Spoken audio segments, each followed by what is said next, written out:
नमस्कार, जोहार। चलिए जानते हैं झारखंड की ताजा खबरों को, लेकिन उससे पहले अगर आपने अभी तक इस चैनल को सब्सक्राइब नहीं किया तो सब्सक्राइब कर लें, जिससे कि आपको झारखंड की ताजा खबर रोजाना मिलती रहे। पहली बड़ी खबर, जाली दस्तावेज के आधार पर जमीन घोटाला के मामले में जांच का दायरा और भी बढ़ चुका है। इस मामले में कारोबारी विष्णु अग्रवाल की पेशी होनी है।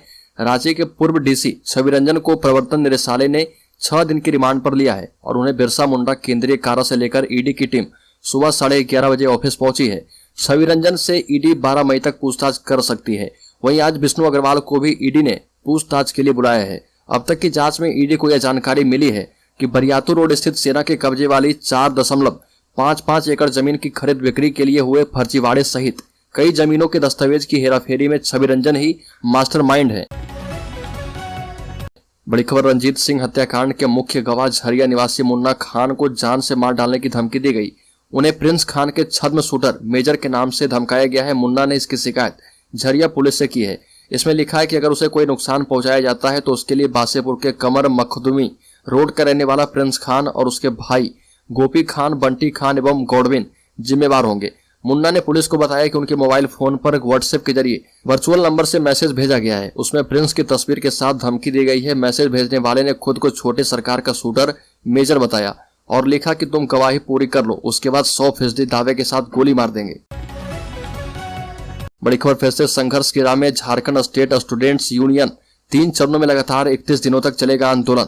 सांसद विधायक को सौंपा जाएगा मांग पत्र। राज्य में नौकरी की आस लगाए और तृतीय चतुर्थ वर्ग के पदों को झारखंड के युवाओं के लिए सुनिश्चित करने के लिए एक बार फिर राज्य के युवा आंदोलन का रास्ता अख्तियार कर रहे हैं।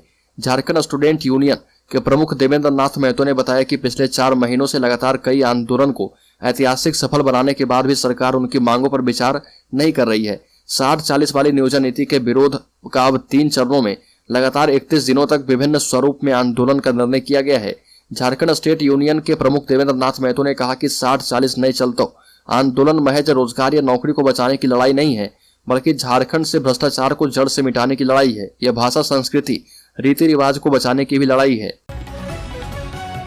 बड़ी खबर, 15 मई तक रांची से गो एयर की सेवाएं बंद। दिल्ली, मुंबई, कोलकाता, बेंगलुरु का किराया छू रहा आसमान। यात्रियों की संख्या में भी आई कमी। बिरसा मुंडा एयरपोर्ट रांची से गो एयर की सेवाएं बंद कर दी गई है और यह सेवा 15 मई तक के लिए बंद की गई है। यह सेवा कब बहाली होगी, इस पर संशय बरकरार है। इधर एयरपोर्ट प्रबंधन ने कहा कि बिना किसी अग्रिम सूचना के सेवा बंद किए जाने को लेकर जवाब तलब भी किया गया है। प्राप्त जानकारी के मुताबिक ईंधन की कमी और आर्थिक संकट की वजह से इस सेवा को अगले सप्ताह के लिए बंद कर दिया गया है। इसका लाभ दूसरी कंपनियां उठा रही है, वहीं यात्रियों की जेब ढीली हो रही है। रांची से कई बड़े शहरों का किराया आसमान छूने लगा है। बड़ी खबर, झारखंड के 80 मॉडल स्कूलों में अनुबंध पर नियुक्त नहीं होंगे शिक्षक। सरकार ने अपनाया ये तरीका। राज्य के 80 उत्कृष्ट विद्यालय में अब अनुबंध पर शिक्षकों की नियुक्ति नहीं होगी। विद्यालय में सरकारी स्कूल के शिक्षकों को ही पदस्थापित किया जाएगा। विभिन्न जिलों से सरकारी स्कूलों में कार्य करने वाले ऐसे शिक्षकों के नाम मांगे गए थे जो पूर्व में सीबीएसई एवं आईसीएसई बोर्ड के स्कूलों में कार्य कर रहे थे। जिले के द्वारा दी गई जानकारी के आधार पर लगभग 600 शिक्षकों की सूची तैयार की गई है। इसके अलावा हाई स्कूल में वर्तमान में चल रही शिक्षक नियुक्ति में भी शिक्षकों का चयन उत्कृष्ट विद्यालय के लिए किया जाएगा। इसके लिए भी जिलों को दिशा निर्देश भेजा गया है। बड़ी खबर, झारखंड में बैठक का आयोजन किया गया। झारखंड कल्याण संघर्ष मंच ने की स्थानीय एवं नियोजन नीति लागू करने की मांग। सरकार की संचालित कल्याणकारी योजनाओं का लाभ जरूरतमंद जनता को पहुंचाने के लिए मंच कार्य करेगा। आपको बता दें कि बैठक में कहा गया कि झारखंड राज्य के गठन के 22 वर्ष गुजर जाने के बाद भी नियोजन नीति और स्थानीय नीति नहीं बन पाई है। राज्य के युवाओं के कल्याण के लिए अविलंब नियोजन नीति और स्थानीय नीति बनाने के लिए जागरूकता अभियान चलाकर सरकार पर दबाव बनाया जाएगा। बड़ी खबर, झारखंड के पलामू जिले में 40 साल के व्यक्ति ने बच्ची के साथ किया दुष्कर्म, हुआ गिरफ्तार। बच्ची को मोबाइल फोन पर कुछ दिखाने का लालच देकर जिसके बहाने आरोपी उसे बगल के एक निर्माणाधीन मकान में ले गया, जहां पर उसने दुष्कर्म की घटना को अंजाम दिया। आपको बता दें कि झारखंड के पलामू जिले में 7 साल की बच्ची से कथित तौर पर दुष्कर्म करने के आरोप में 40 साल के एक व्यक्ति को गिरफ्तार किया गया है। पुलिस ने जानकारी दी है। अतिरिक्त पुलिस अधीक्षक ऋषभ गर्ग ने बताया कि यह घटना रात राज्य की राजधानी रांची से करीब 180 किलोमीटर दूर एक इलाके में हुई है। लड़की घर पर अकेली थी। इसी दौरान आरोपी दूध देने के लिए उसके घर आया। बच्ची को मोबाइल फोन पर कुछ दिखाने का लालच दिया, जिसके बहाने आरोपी उसे बगल के एक निर्माणाधीन मकान में ले गया, जहां पर उसके साथ दुष्कर्म की घटना को अंजाम दिया। बड़ी खबर, राज्य के पलामू जिले में मिला आईआरबी जवान का शव 2 दिन पहले ही अपने घर आया था। चैनपुर थाना प्रभारी उदय कुमार गुप्ता ने बताया कि इस मामले में जांच शुरू कर दी गई है। जवान 2 दिन पहले अपने घर आया था। बीती शाम वो तलैया हाई स्कूल में खड़ी मोटरसाइकिल पर निकला था। झारखंड के पलामू जिले के एक हाई स्कूल के बरामदे से इंडियन रिजर्व बटालियन IRB के जवान का शव बरामद किया गया है। उनकी उम्र करीब 35 साल बताई जा रही है और एक वरिष्ठ अधिकारी ने बताया कि जवान की पहचान मनदीप कुमार गुप्ता के रूप में की गई और वह चैनपुर थाना क्षेत्र के पुरवाडी गांव का रहने वाला था। वह गुमला जिले के बनालट में तैनात था। बड़ी खबर, दाऊ यादव की गिरफ्तारी को लेकर एक्शन में है साहिबगंज पुलिस। 1000 करोड़ के अवैध खनन मामले में फरार चल रहे दाऊ यादव के शोभनपर भट्टा स्थित घर की कुर्की जब्ती की गई है। ईडी कोर्ट से आदेश जारी होने के बाद मुफस्सिल थाने की पुलिस ने कुर्की जब्ती की कार्रवाई की है। इस मौके पर काफी संख्या में पुलिस बल को तैनात किया गया। कई बार समन भेजने के बाद भी दाऊ यादव सुनील यादव ईडी के समक्ष पेश नहीं हुए। दाऊ यादव आखिरी बार 18 जुलाई 2022 को रांची के हेनू स्थित ईडी के क्षेत्रीय कार्यालय में पेश हुआ था, जिसके बाद मां की बीमारी का हवाला देकर वह वापस साहिबगंज लौट गया। अब तक ईडी की रडार से बाहर है। ईडी ने धीरे धीरे जांच का दायरा बढ़ाया। दाऊ यादव के परिवार के सदस्यों और रिश्तेदारों के खिलाफ केस दर्ज किया गया है। कई बार इश्तेहार भी साटा गया। दाऊ यादव के पिता को भी पहले गिरफ्तार कर लिया गया है और अब दाऊ यादव की गिरफ्तारी को लेकर साहिबगंज पुलिस एक्शन में आ गई है। बड़ी खबर, बाबूलाल मरांडी का हेमंत सरकार पर तंज, कहा कि पूरे झारखंड में है छवि रंजन प्रेम प्रकाश मॉडल। बाबूलाल मरांडी IAS छवि रंजन की गिरफ्तारी के बाद से लगातार सूबे की हेमंत सरकार पर हमला बोल रहे। ताजा मामले में एक बार फिर से बाबूलाल मरांडी ने हेमंत सरकार पर हमला करते हुए ट्वीट किया। कहा कि धीरे धीरे खुलासा होगा कि ये छवि रंजन प्रेम प्रकाश मॉडल पूरे झारखंड में व्याप्त है। इनकी जड़ें कितनी गहरी है। एक अन्य ट्वीट में बाबूलाल मरांडी ने लिखा कि झारखंड में जमीन लूट का मास्टरमाइंड छवि रंजन हर अंचल से 2.5 लाख रुपए की फिक्स्ड रिश्वत लिया करता था। जाहिर है कि अंचलाधिकारी उससे कहीं ज्यादा वसूल कर अपना कट काट कर साहिब को चढ़ावा देते होंगे। बड़ी खबर, झारखंड में 80% तड़ित चालक बेकार है। ठनका से लोगों की मौतें बढ़ रही है। झारखंड में ठनका से मौतों की संख्या बढ़ने लगी है। इस साल भी अभी तक वज्रपात से राज्य में करीब 3 दर्जन लोगों की जानें जा चुकी है। बताया जाता है कि इसका मूल कारण ठनका से बचाव के लिए राज्य भर में लगाए गए तड़ित चालकों में से करीब 80% का बेकार हो जाना है। कहा जा रहा है कि इनमें से कुछ तड़ित चालक गिरकर खराब हो गए तो कुछ की चोरी हो गई है। इसके अलावा जागरूकता में कमी भी एक बड़ा कारण है। और आपको बता दें कि राज्य में 2008 से 2012 के बीच करीब 22,000 स्कूल भवनों में तड़ित चालक लगाए गए थे, पर हाल यह है कि इनमें से करीब 80% या तो चुरा लिए गए या फिर गिरकर बेकार हो गए। बड़ी खबर, झारखंड में विधायक इरफान अंसारी ने कहा कि झारखंड में नहीं लगने देंगे द केरला स्टोरी, हम तोड़फोड़ कर देंगे। अगर कहीं फिल्म का प्रसारण किया गया तो वह तोड़फोड़ भी करेंगे।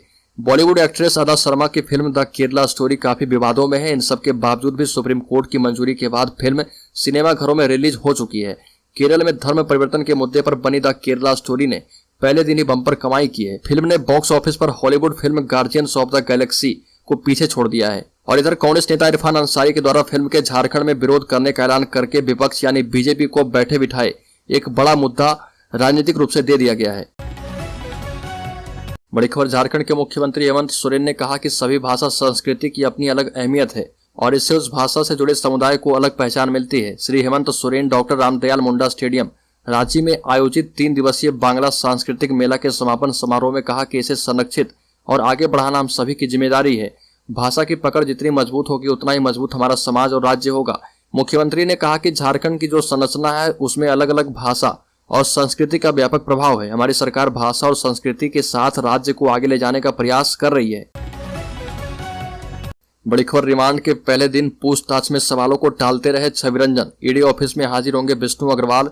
दस्तावेज में जालसाजी कर जमीन की खरीद बिक्री करने के मामले में ईडी की जांच और कार्रवाई जारी है। इसी क्रम में ईडी के अधिकारियों ने निलंबित IAS छवि रंजन को रिमांड पर लेकर पूछताछ शुरू कर दी है। रिमांड के पहले दिन ईडी के अधिकारियों ने छवि रंजन से रजिस्ट्रार के दायित्वों, कार्यप्रणाली के अलावा प्रेम प्रकाश, अमित अग्रवाल और विष्णु अग्रवाल से मुलाकात से संबंधित सवाल पूछे हैं। इस बीच विष्णु अग्रवाल को पूछताछ के लिए ईडी के दफ्तर में 8 मई को हाजिर होना है। रिमांड के पहले दिन छवि रंजन से रजिस्ट्रार की शक्तियां, कार्यप्रणाली, सब रजिस्ट्रार के कार्यों के निरीक्षण आदि से संबंधित सवाल पूछे गए और उसके बाद उनसे प्रेम प्रकाश, अमित अग्रवाल और विष्णु अग्रवाल आदि से जुड़े सवाल पूछे गए। ईडी के अधिकारियों ने यह जानना चाहा है कि उन्होंने इन व्यक्तियों की कारगुजारियों और संबंधों के बारे में सुना था या नहीं, कभी उनसे मिले थे या नहीं। बड़ी खबर, मालती सोरेन हत्याकांड में जेल में बंद आरोपी पति को पुलिस लेगी रिमांड पर, पूछताछ में हो सकता है खुलासा। साहिबगंज में हुई मालती हत्याकांड मामले में पुलिस जेल में बंद आरोपी पति को रिमांड पर लेने वाली है। कोर्ट ने पुलिस को आदेश दे दिया है। साहिबगंज मालती सोरेन हत्याकांड मामले में पुलिस आरोपी पति को रिमांड पर लेने वाली है। पुलिस जेल में बंद पति तुलू किस्कू को रिमांड पर लेकर पूछताछ करेगी। पूछताछ के दौरान हत्या से जुड़ी नई बातें सामने आ सकती है, साथ ही केस से जुड़ा पूरा मामला खुल सकता है। आपको बता दें कि बोरियो थाना के चटकी गांव में दोपहर मानव कंकाल मिला था। कंकाल के पास में रखे कपड़े सहित अन्य सामान से मृतका की पहचान चटकी गांव की आंगनबाड़ी सेविका मालती सोरेन के रूप में की गई थी। इस केस को अनुसंधान के लिए रांची से पहुंची 3 टीम ने दोपहर चटकी पहाड़ पर घटनास्थल पर पहुंचकर जांच की है। इस टीम में 3 सदस्यीय फॉरेंसिक की टीम, 2 लोगों की डॉग स्क्वाड की टीम और फिंगरप्रिंट के लिए 3 एक्सपर्ट की टीम भी शामिल थी। बड़ी खबर, आदिवासी सिंगल अभियान ने झारखंड मुक्ति मोर्चा पर संताल परगना को ईसाई मिशनरियों के हाथों बेचने का लगाया आरोप। फूका पुतला फतेहपुर मोड़ पर आदिवासी सिंगल अभियान के झंडे तले संताली भाषा ओल्सकी लिपि का विरोध करने वाले ईसाई मिशनरी झारखंड मुक्ति मोर्चा विधायक वंश परंपरागत माझी दिसोम माझी थाना समिति एवं माझी परगना सरदार महासभा का पुतला दहन किया गया। इस दौरान जिलाध्यक्ष सुरेश सोरेन ने कहा कि सालखन मुर्मू ने कूटनीति और राजनीति के बल पर संथाली भाषा को संविधान की 8वीं अनुसूची में 22 दिसंबर 2003 को शामिल कराया था। राष्ट्रीय मान्यता प्राप्त संथाली भाषा को झारखंड की प्रथम राजभाषा बनाने की मांग राज्य भर में तेज हुई है, जबकि आदिवासी हित की बात करने वाली ओल्चिकी लिपि को लेकर ईसाई मिशनरी एवं झारखंड मुक्ति मोर्चा पार्टी अब भी चुप्पी साधे हुए है। ईसाई मिशनरी आदिवासियों के मूल धर्म से उनकी जड़ें अलग कर रही है। सिंगल अभियान ने कहा कि संताल परगना झारखंड मुक्ति मोर्चा पार्टी की गुलामी की जंजीरों से जकड़ा हुआ है। वोट के लिए झारखंड मुक्ति मोर्चा ने पूरे संताल परगना को मुसलमान एवं ईसाई के हाथों बेच दिया है और हमारे वंश परंपरागत माझी परगना व्यवस्था भी इस पर चुप है। बड़ी खबर, पश्चिम बंगाल ने झारखंड की जमीन पर किया कब्जा, वन विभाग ने लगाया अपना बोर्ड, बढ़ा सीमा विवाद। आपको बता दें कि झारखंड और पश्चिम बंगाल के बीच सीमा विवाद उत्पन्न हो गया है। इस विवाद का कारण पश्चिम बंगाल फॉरेस्ट डिपार्टमेंट के एक बोर्ड लगाने से है। पश्चिम बंगाल फॉरेस्ट डिपार्टमेंट ने झारखंड की सीमा में बोर्ड लगाकर उस जमीन को अपनी जमीन बताया है। इसके साथ ही उस इलाके में किसी भी प्रकार का अतिक्रमण करने पर कार्रवाई की चेतावनी दी गई है। इसे लेकर स्थानीय जनप्रतिनिधि से लेकर ग्रामीण तक में आक्रोश है। पश्चिम बंगाल फॉरेस्ट डिपार्टमेंट के द्वारा बोकारो जिले के कसमार प्रखंड के सेवाती घाटी में ये बोर्ड लगाया गया है। यह बोर्ड पूर्णिया वन प्रमंडल के झालदा रेंज के द्वारा लगाया गया है। ग्रामीणों के मुताबिक करीब 3-4 दिन पहले यह बोर्ड लगाया गया। कसमार प्रखंड क्षेत्र के ग्रामीणों और पंचायत प्रतिनिधियों के बीच सीमा को लेकर चर्चा शुरू हो गई है। गोमिया विधायक डॉक्टर लंबोदर महतो ने इस मामले की जानकारी डीएफओ सहित अन्य अधिकारी को दी है और बोकारो वन विभाग के कर्मियों ने नक्शे के आधार पर मापी की, जिसमें बोर्ड पश्चिम बंगाल वन क्षेत्र में लगे होने की बात सामने आई है। हालांकि मामला अभी तक शांत हुआ नहीं है, विवाद अभी जारी है। डीएफओ का कहना है कि जब तक पश्चिम बंगाल वन विभाग अपनी ओर से माफी नहीं मांगता तब तक विवाद बने रहने की आशंका है।